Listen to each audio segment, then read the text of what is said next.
Drama serial दिल नादान की इस एपिसोड में आप देखेंगे कि अब जाकर तानिया जुनैद को कहती है, देखो जुनैद, मुझे गलत साबित करने से कुछ हासिल नहीं होगा, अतः सारा मलबा तुम्हारे ऊपर ही गिरेगा क्योंकि मैं तुम्हें गलत साबित कर दूंगी। तुम क्या समझ रहे हो कि मेरे साथ ये जंग तुम जीत जाओगे? आगे से वो कहता है, पहली बात तो ये है कि मैंने तुम्हारे साथ कोई जंग नहीं लगाई थी, और अगर तुम ऐसा कुछ सोच रही हो जंग ही समझो। फिर बात तो ये है कि मैं तुम्हें हर हाल में अब तुम्हारा असली चेहरा सबको दिखा कर रहूँगा और तुम्हें भी बता के रहूँगा कि तुम किस कदर गिरी हुई औरत हो और क्या कुछ कर सकती है और क्या कुछ कर रही हो बेचारी नयाब के साथ। जिस पर तानिया कहती है कि तुम्हें तो बहुत तरस आता है उस नयाब पे, हर वक्त उसके ही कसीदे बोलते रहते हो। आखिर ऐसी क्या बात है, क्या वजह है जिसकी वजह से तुम्हें सिर्फ और सिर्फ उसकी मासूमियत ही दिखाई देती है, इसके अलावा तुम्हें कुछ नहीं सूझता? जिस पर वो कहता है साफ साफ कि बात यह है कि तुम जैसी चालाक और मक्कार लड़कियों की यही सज़ा होनी चाहिए, क्योंकि जितनी मक्कारी तुमने करनी थी कर ली। अब तुम्हारा चेहरा मेरे सामने बेनकाब हो चुका है और मैं तुम्हें ज़्यादा देर तक टिकने नहीं दूंगा। जिस पर वो कहती है कि देख लेते हैं कि सारे घर वाले तुम्हारी साइड लेते हैं कि मेरी साइड लेते हैं। आखिर मैंने भी उन लोगों को अपनी मुट्ठी में कर रखा है और मैंने भी ये बात ठान ली है कि अब तुम्हारा भी असली चेहरा मैं सबको दिखा के रहूँगी कि आखिर क्या चक्कर है इस लड़की का और तुम्हारा। जिस पर आप देखेंगे कि वो कहता है कि फजूल की बहुदा और फजूल बकवास करनी बंद कर दो, मैं तो तंग आ चुका हूँ तुम्हारी इस रोज़ की बकवास से। तुम लोगों को तो पता नहीं क्या हो चुका है, अपने दिमागों पे आप लोगों ने इस कदर बोझ डाल लिया है कि मुझे तो कुछ समझ नहीं आती कि आखिर आप लोगों का बनना क्या है। क्यों घुट घुट के मर रहे हो, क्यों अंदर ही अंदर ख़त्म होते जा रहे हो? अरे छोड़ दो इन हरकतों को और जीने दो उस बेचारी को। क्यों आप लोग उसके पीछे हाथ धो के पड़ चुके हैं? देगी, लेकिन नहीं, इन लोगों ने ठेका उठा रखा है तुम्हें जलील करवाने का। तुम्हें तो समझ ही नहीं आ रही। अरे तुम नादान मासूम, तुम्हें क्या खबर कि ये लोग तुम्हारे साथ क्या क्या करना चाह रहे हैं। लेकिन मैं बड़े अच्छे तरीके से जान चुकी हूँ कि ये लोग क्या चाहते हैं, लेकिन इनकी मैं किसी चाल में इनको कामयाब नहीं होने दूंगी। नायाब तुम अकेली नहीं हो। जावियर कहता है, अरे भाई कैसी बातें कर रही हैं आप? ऐसी कोई बात नहीं, पता नहीं क्यों नायाब आपको मेरे खिलाफ भड़का रही है और दिन ब दिन ऐसी ऐसी बातें निकाल रही है कि जिसका वजूद ही नहीं है। जिस पर वो कहती है कि देखो नायाब ने कुछ भी नहीं किया और ना ही उसने कुछ कहा है। इन बातों को लेके बिला वजह क्यों परेशान हो रहे हो, क्यों अपना जी जलाते रहते हो, दिल ही दिल में उसके बारे में इस तरह की बातें सोचते रहते हो? देखो ये बदगुमानियाँ नहीं अच्छी होती हैं, ये जब दिल में पड़ जाती हैं तो बेड़ा गर्क हो जाता है हर चीज़ का। जिस पर जावियार कहता है, मैं आपकी बात को बड़े अच्छे तरीके से समझ रहा हूँ, लेकिन अब मैं आपको नहीं जानती। मुझे ऐसा लगता है या तो वो एक्स्ट्रा क्लेवर है या फिर बहुत ज़्यादा मासूम। आगे से उसकी दादी कहती है, बेटा वो एक्स्ट्रा मासूम है, एक्स्ट्रा क्लेवर नहीं। तुम्हें समझ क्यों नहीं आ रही? यही लड़की थी जिसके पीछे तुमने सबसे लड़ लिपट कर उससे शादी की थी और आज तुम इसी में खामियां ढूंढ रहे हो। अरे उस तानिया की बातों में आके तुमने बहुत बहुत गलत कर दिया। जिसको सुनकर वो कहता है, तानिया मुझे कुछ नहीं कहती।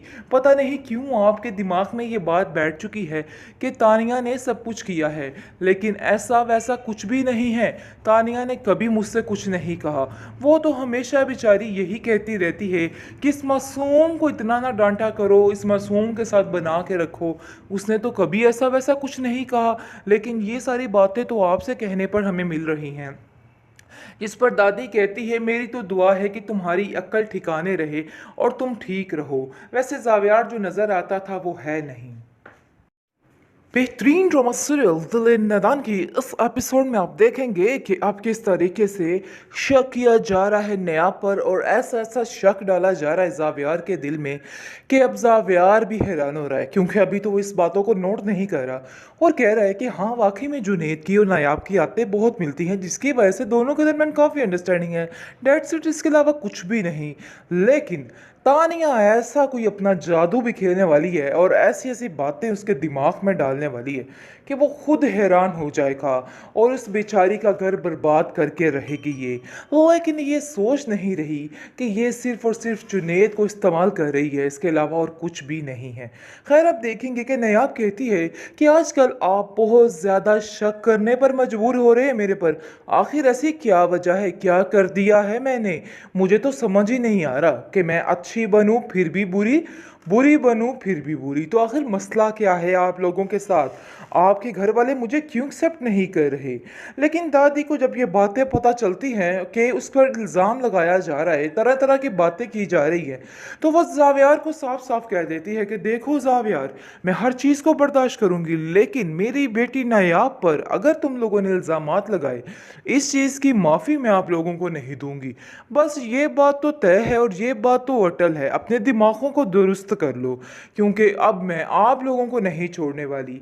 जिस पर आप देखेंगे कि नायाब कहती है कि दादी आप क्यों उलझती हैं मेरी वजह से, क्यों परेशान होती हैं? सब कुछ ठीक हो जाएगा, मैं इन सब लोगों को हैंडल कर लूँगी। मुझे एक बहुत बड़ा हुनर आता है, वो है सब्र का। जिस पर वो कहती है कि तुम्हें नहीं पता नायाब, एक दफ़ा यानी कि ये सब्र जो है वो भी टूट जाता है अगर ऐसे लोगों में आपका रहना हो जाए। तुम नहीं जानती निगार को कि ये औरत क्या चीज़ है। मुझे तो ये था कि ये तुम्हें अपनी ज़िंदगी में जीने देगी, लेकिन नहीं, इन लोगों ने ठेका उठा रखा है तुम्हें जलील करवाने का। तुम्हें तो समझ ही नहीं आ रही। अरे तुम नादान मासूम, तुम्हें क्या खबर कि ये लोग तुम्हारे साथ क्या क्या करना चाह रहे हैं। लेकिन मैं बड़े अच्छे तरीके से जान चुकी हूँ कि ये लोग क्या चाहते हैं, लेकिन इनकी मैं किसी चाल में इनको कामयाब नहीं होने दूंगी। नायाब तुम अकेली नहीं हो। जावियार कहता है अरे भाई कैसी बातें कर रही हैं आप? ऐसी कोई बात नहीं, पता नहीं क्यों नायाब आपको मेरे खिलाफ भड़का रही है और दिन ब दिन ऐसी ऐसी बातें निकाल रही है कि जिसका वजूद ही नहीं है। जिस पर वो कहती है कि देखो नायाब ने कुछ भी नहीं किया और ना ही उसने कुछ कहा है। इन बातों को लेके बिला वजह क्यों परेशान हो रहे हो? क्यों अपना जी जलाते रहते हो? दिल ही दिल में उसके बारे में इस तरह की बातें सोचते रहते हो।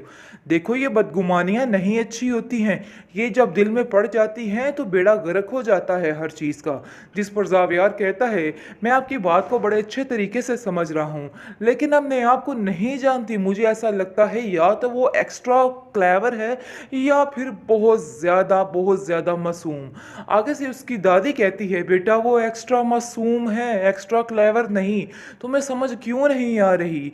यही लड़की थी जिसके पीछे तुमने सबसे लड़ लिपट कर उससे शादी की थी और आज तुम इसी में खामियां ढूंढ रहे हो। अरे उस तानिया की बातों में आके तुमने बहुत बहुत गलत कर दिया। जिसको सुनकर वो कहता है तानिया मुझे कुछ नहीं कहती। पता नहीं क्यों आपके दिमाग में ये बात बैठ चुकी है कि तानिया ने सब कुछ किया है, लेकिन ऐसा वैसा कुछ भी नहीं है। तानिया ने कभी मुझसे कुछ नहीं कहा। वो तो हमेशा बेचारी यही कहती रहती है कि इस मासूम को इतना ना डांटा करो, इस मासूम के साथ बना के रखो। उसने तो कभी ऐसा वैसा कुछ नहीं कहा, लेकिन ये सारी बातें तो आपसे कहने पर हमें मिल रही हैं। जिस पर दादी कहती है मेरी तो दुआ है कि तुम्हारी अक्ल ठिकाने रहे और तुम ठीक रहो। वैसे जावियार जो नज़र आता था वो है नहीं।